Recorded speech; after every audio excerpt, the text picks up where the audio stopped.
Assalamualaikum warahmatullahi wabarakatuh. Halo semuanya, selamat datang kembali di Perbanas Fintech. Hari ini kita kedatangan tamu-tamu spesial nih. Ada Faisal, ada Mas Ardana, ada Mas Alip, Mbak Galih, dan juga Mas Sahda ya. Kita bakal bahas topik yang lagi hangat banget nih, revolusi industri 4.0. Sebuah istilah yang sering kita dengar nih, tapi kadang masih bingung. Nah, kira-kira gimana sih perjalanan dari revolusi industri 3.0 ke 4.0 ini? Ada yang mau mulai? Gue rasa kalau kita bicara transisi, poin utamanya itu adalah digitalisasi itu sendiri.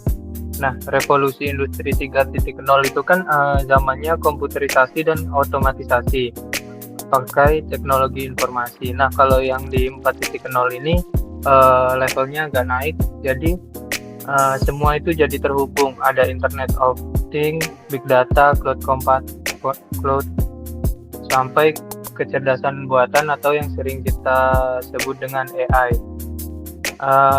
Jadi bukan cuma otomatisasi lagi. Di 4.0 ini kita udah bicara ke konektivitas yang cerdas. Betul sekali Mas Faisal. Jadi saya mau nambahin ya.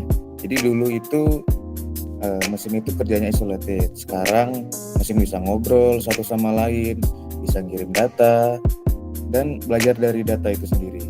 Jadi ini yang bikin proses produksi jadi lebih efisien, fleksibel, dan bisa disesuaikan sama kebutuhan pasar yang berubah cepat. Mau nambahkan juga ya, jadi yang membedakan perbedaan paling mencolok revolusi 3.0 4.0 yaitu adalah pemanfaatan data secara masif.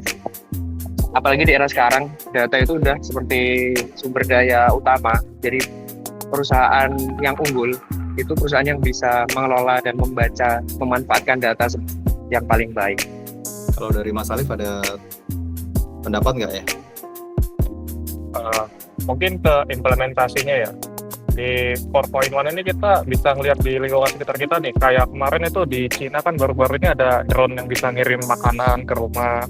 Terus kalau misal lingkungan terdekat ya di rumah kita itu udah banyak itu fitur-fitur kayak smartphone, kayak Oke Google itu kan yang bisa menghidupkan aplikasi secara otomatis.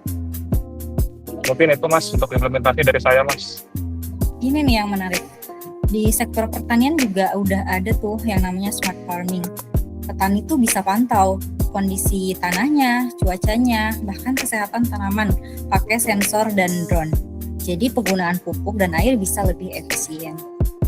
Oh ya, tambah lagi di bidang kesehatan, kita bisa lihat perkembangan di bidang telemedicine dan penggunaan AI buat diagnosis pasien. Bahkan di pendidikan juga platform belajar online semakin canggih ya.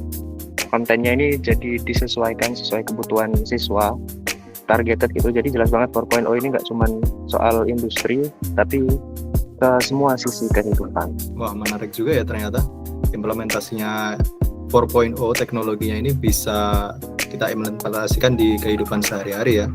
Itu tadi implementasinya nih. Nah, setiap perubahan besar pasti ada pro dan kontranya kan ya.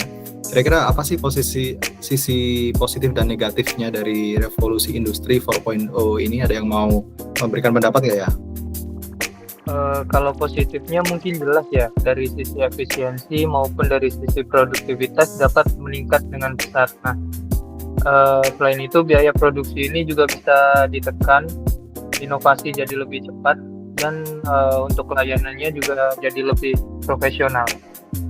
Tapi Mas, ada kontranya juga nih yang tidak bisa diabaikan, yaitu banyak pekerjaan yang tergantikan otomatisasi.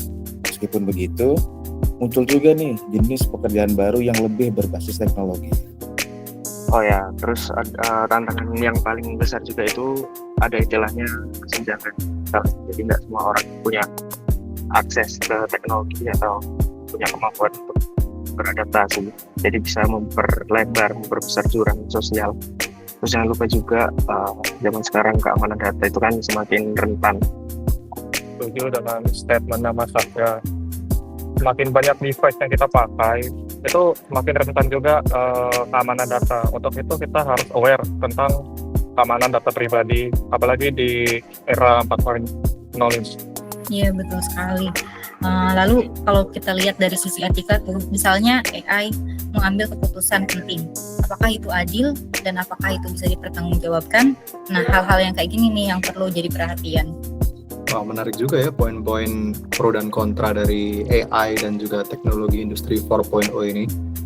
Nah, kalau kita bicara keberlanjutan nih, menurut kalian itu revolusi industri 4.0 ini bakal terus berkembang kayak apa dan mungkin tantangannya seperti apa? Yakin sih kita itu udah mengarah ke industri 5.0 yang lebih manusia sentris dan berkelanjutan.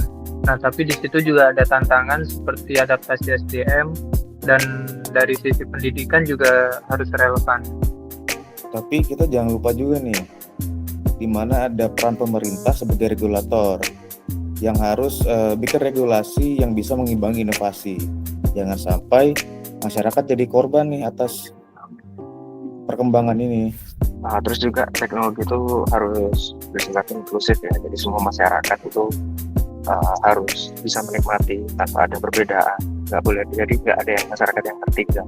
Iya betul, pengembangan teknologi juga harus memperhatikan kesehatan lingkungan. Jangan sampai kita mengembangkan teknologi justru malah merusak lingkungan kita. Intinya tuh adalah keseimbangan antara inovasi teknologi, tanggung jawab sosial, juga lingkungannya. Nah, itulah kunci masa depan yang nanti bisa berkelanjutan. Wah, seru sekali ya diskusi kita hari ini. Mulai dari transisi, implementasi, pro dan kontra, sampai yang terakhir tadi keberlanjutan dan tantangan. Semua sudah kita bahas tuntas. Nah, terima kasih juga nih untuk pembicara-pembicara kita, Mas Faisal, Mas Ardana, Mas Alif, Mbak Gali, dan Mas Sada yang udah berbagi pandangan yang cukup berharga untuk kita semua ya. Revolusi industri 4.0 ini memang nggak bisa dihindari.